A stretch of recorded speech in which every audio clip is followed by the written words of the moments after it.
Okay, so here we are, we're ready to nail the floor or the wall together, and this is very similar to the same process that I used when I was nailing the floor together.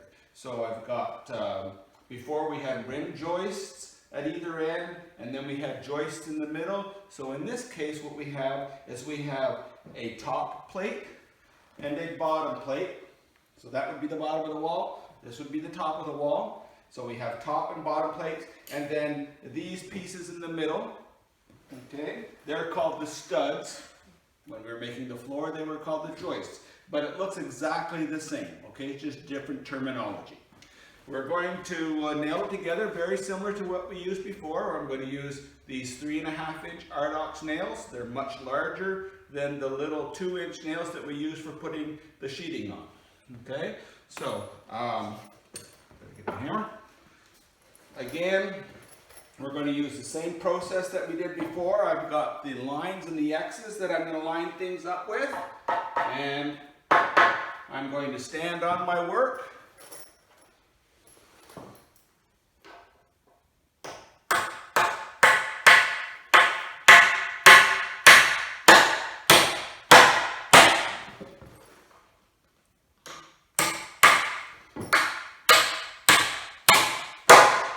Okay, so that's exactly the same method that we used before. But you don't want to see me do exactly the same thing that I did before, so I'm going to show you something different. Okay, so I'm going to take my tool belt off, and I'm going to introduce you to this framing nailer. So what we have here is a nailer that is powered by compressed air, and I'll plug it in later on to the compressed air hose. And what it does is it takes big nails like this that are 3¼ inches long, and I can also put smaller nails. These are 2¼ inches long when I want to put the sheathing on. So what I do is I will just slide these in like this. Okay, and I can put 2 strips in, so that would mean that I would be able to hold about 67 or 68 nails. 68 nails. So once I've slid them in there like that, and I pull this up, and now this is spring loaded, and it's pushing those nails down to this end that will allow the nails to come out. So the way the framing nailer works, or most nailers, they've got a trigger here that you pull on to release the air, and they also have what's known as a contact tip, and you'll see that this pulls up.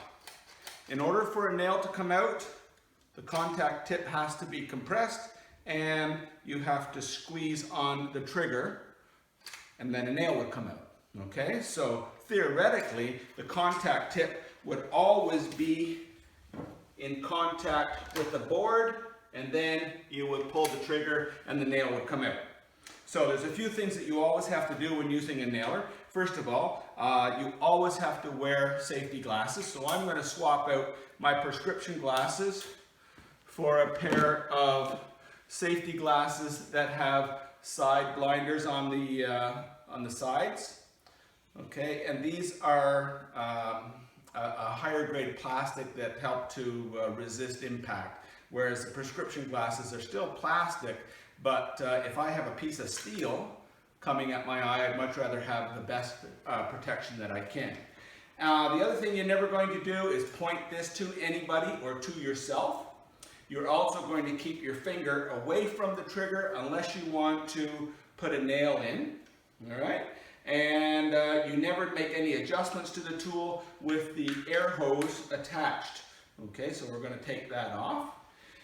There also is there's a gauge here that tells us what the maximum and minimum pressure that you can operate this gun at, and it says a minimum of 70 and a maximum of 120. I've set my compressor at 100 psi, and that should drive these nails in just fine. So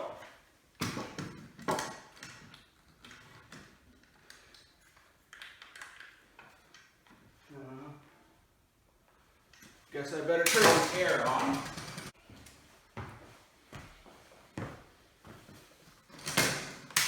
So I had to turn the air on at my compressor so that everything is live now.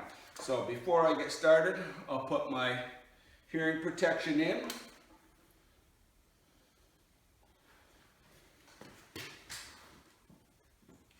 Another thing you would never do is allow any part of your hand or any part of your body to be anywhere near the end of the gun that is closer than the length of the fastener that you're putting in. So I know this is 3 1/4 inches long, so I'm going to make sure that my hand is at least 5 or 6 inches away from where I want that nail to go in. So I'm actually going to stand with my foot way back here.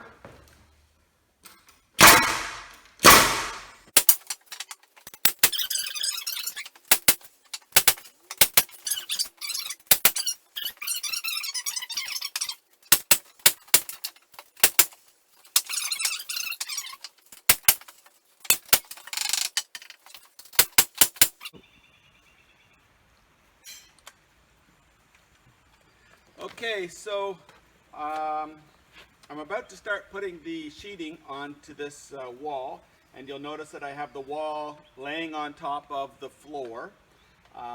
Before, when I was building the floor, I used a piece of web strap to keep it square, but in this case I've actually nailed the floor or the wall to the floor. Just used a couple of toenails down here and then another one there, and when I lifted up those nails that I've toenailed the wall to the floor with, they will just pry themselves loose. But it helps to keep the floor or the wall from shifting around while I work with it.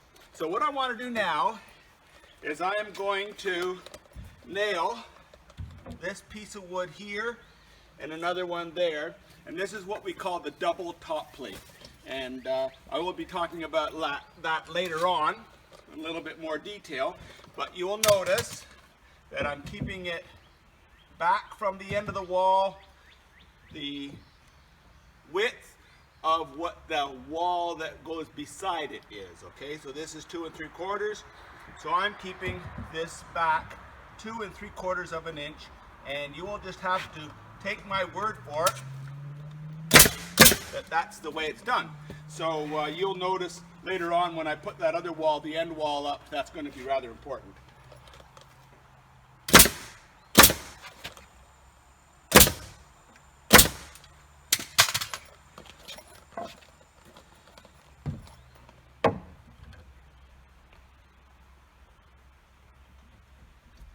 I'm just going to quickly go into the shop and cut this up.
So I'm going to chalk this line so I have a nice straight line to run on.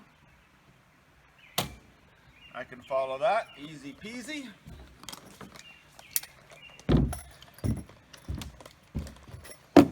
Now I'm going to use a circular saw, and what I want you to take a look at is this notch right here lines up perfectly with the blade. So when I'm cutting, I will be up above just looking at that notch there, and as it lines up on the line, the blade will follow perfectly. I don't have to be looking where the blade is actually making contact with the wood. So we're just going to, I'll just get it started.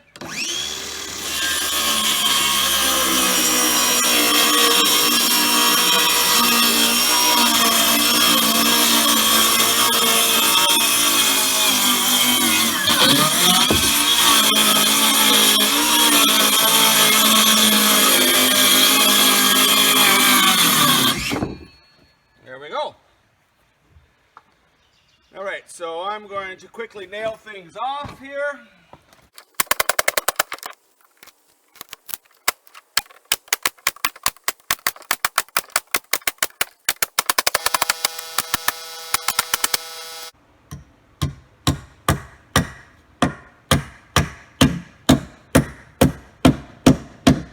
They're not very long diagonal braces, but I think they should do the job. Okay, so now all I have to do is lift it up. If it's a big long wall, you definitely have lots of people around for that, but this is a fairly short wall, so it shouldn't take much.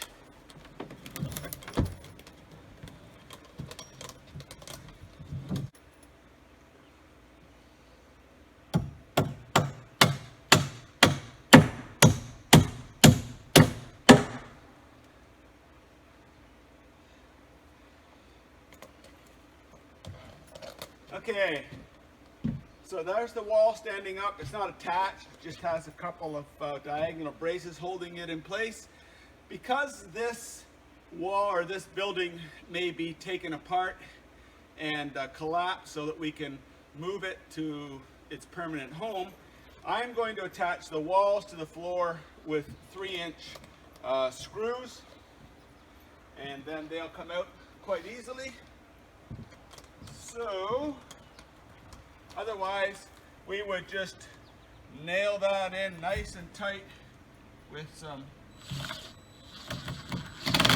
framing nails or the 3.5-inch Ardoc.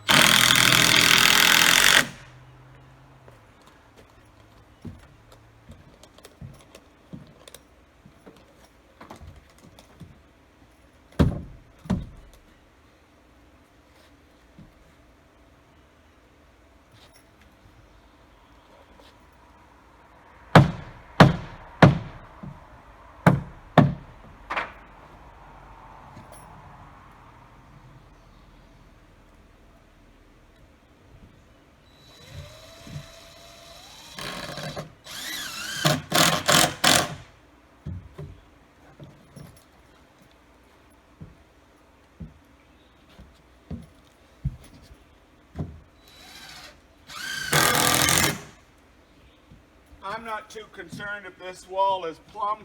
I just don't want it falling down in the wind.